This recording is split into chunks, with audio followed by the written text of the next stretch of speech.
you know, if you've been watching this series, I've already put catless downpipes on this 335i. It does sound pretty fruity. Not too bad, plenty of spool noises, but because this is YouTube, it only makes sense to put an exhaust on it.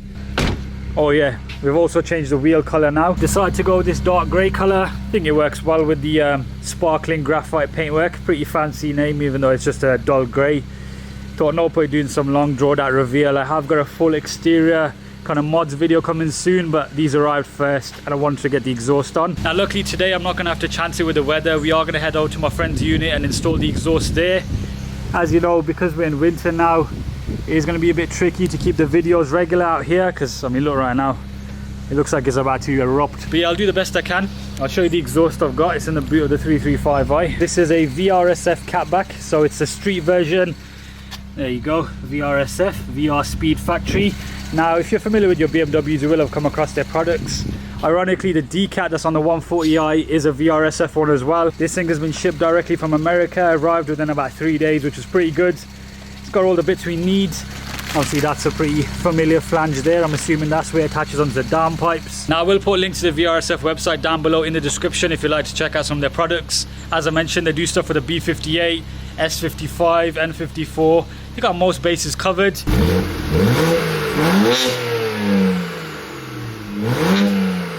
Okay, so that's the most you're going to get back here. I'm not going to get too asbo and annoy all my neighbours. Quite a raspy sound, but I am a fan. It has got a second kind of stage above about 4000 where the tone totally changes.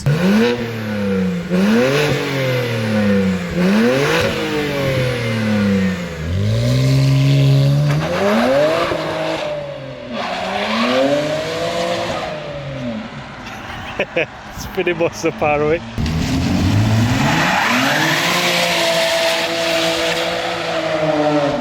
Time to fit the exhaust. I thought I'd give you guys a quick little recap. You've probably seen the underneath of this thing a fair few times in the last couple of videos. Got the big old street lamp here, but yeah, so we've got hangers back here. Another set of hangers, so 2 there. We've got another one there, another one there. So there's 4 just on the back box. There's 2 central here and this very crusty looking diff. The rest of the car is pretty sound, to be fair. So it's 2 pipes all the way through. Got this cross brace, and then we have got secondary cats which we are going to be deleting. And there's the evolved downpipes that took ages to fit last time, mainly because an N54 is a bit of a nightmare to work on, but these have all been refreshed. I've already gone ahead and taken this side off, so don't worry, they weren't loose. It's a bit of deja vu from the GTI video, but this is the best way to show an exhaust. Just lay it out on the floor, all connected up. So I think this is the perfect orientation for it. Kind of in doubts as whether that middle big pipe is going onto the back box, but I think the best approach is going to be getting this open downpipe section on. It would be pretty cool. I mean, that sleeves outwards. You can see it basically goes to a single pipe all the way through. I mean, if you stand back here, it looks like a straight pipe, which is pretty crazy. We've measured it to be around 3.25 inches, I believe. I'll double check that in a bit, but yeah, very nice quality from VRSF. If you want the race version of this catback, it deletes this back box here, but I have a feeling this is going to be loud enough. Right, so thankfully today I don't have to mess around the engine bay. I can leave the O2 sensors as they are. Just need to take out these 2 downpipe studs. As you can see, that one's already loose because I've already done it. Small spanner did the job. But yeah, all we're going to do now is remove the support brace. Seems to be a bunch of T50s. There's 4 on each side, and there's an 18mm bolt, I believe, on the end. So pretty much all that's holding on the exhaust now are these rubber hangers. There's quite a few of them back here, but there's none at the front, so as you can see, that's pretty loose.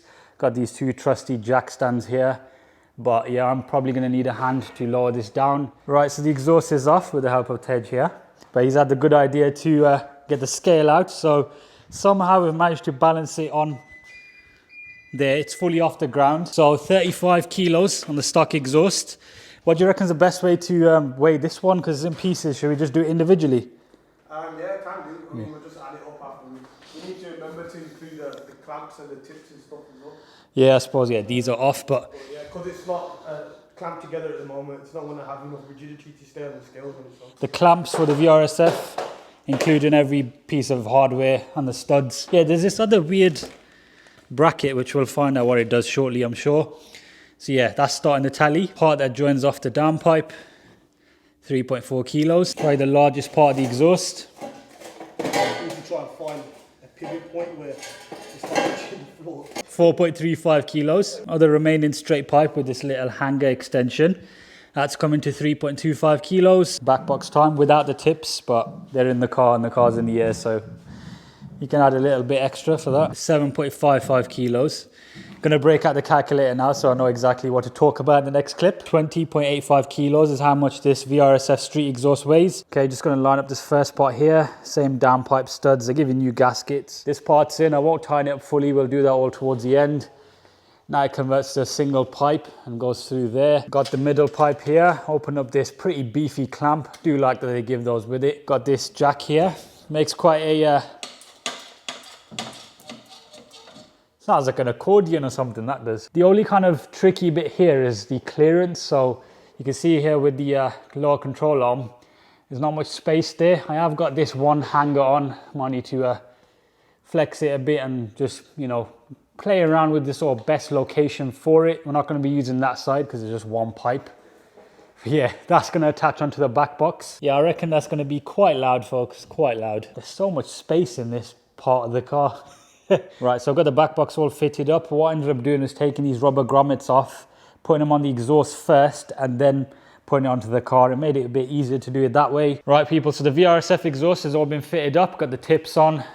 Gone for an OEM fitment, don't want to make it look like a wheelbarrow, but these are quite easy to adjust if needs be. Clamps have all been secured. We've got pretty tight clearances everywhere, but that's just a general theme of this whole car. So they obviously know the platform very well at VRSF, so I'm sure they've thought it all through. There was one little bracket in the box that's over there. You'll recognize it. It basically replaces that and allows the hanger to go upwards a bit more. Clamp there's on. This cross brace has all been fitted back together. And yeah, over here, no issues in regards to downpipes. I'm not gonna lie, the more I look at these wheels as well, I'm definitely happy with the color choice. Because these calipers are still pretty fresh and they are still silver, it all just has this kind of classy, stealthy vibe. I don't know if that even makes sense, but it just looks nice. And that's before we even change a few bits on it. Of course, that will be in the next video. But all we're gonna do now is get the car down, get a nice little cold start, and yeah, get some comparison flybys to before. Down we go. For once, I don't have to torque up the wheels or go in the engine bay or anything like that. Right, so shutter's open. We're gonna do a cold start because we don't want to get suffocated with N54 exhaust fumes. But let's finally see what it sounds like. You know what? That's not too bad. It definitely sounds a lot more angrier. Okay, so it's gonna get dark soon, so we'll take it around the block just to warm it up, get some gentle accelerations.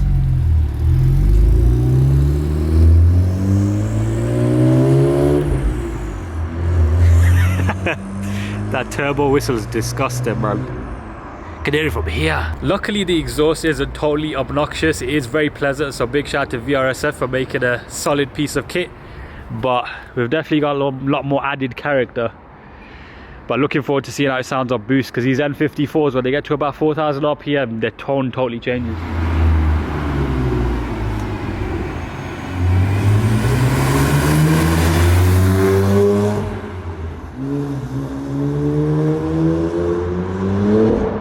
Oh, it's got a thrum as well. Now, if you've been watching for a few years and you remember my old M2, I used to talk about a thrum noise all the time.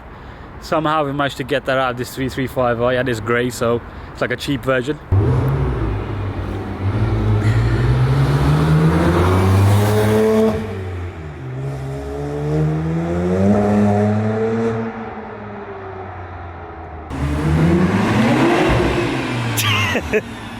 That is totally different.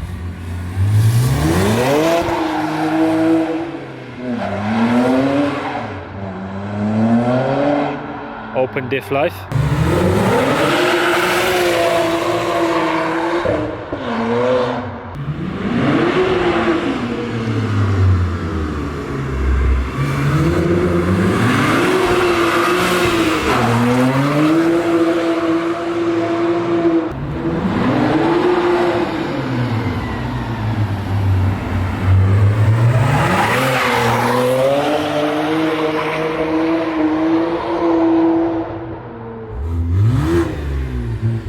I think that's probably one of the nicest exhausts I've put on a car.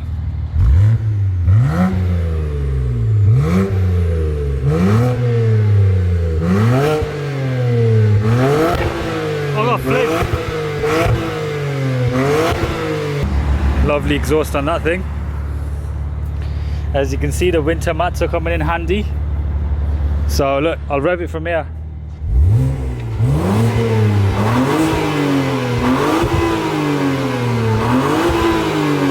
It's pretty much the perfect sound for a 335i. It's not too loud, but it's not too quiet. There's a new kind of bassiness to it. Obviously it is the next day, so I did have a nice drive in it last night. If you like the video, make sure you give it a thumbs up, subscribe for a lot more content to come. And yeah, I'll see you in the next one, folks.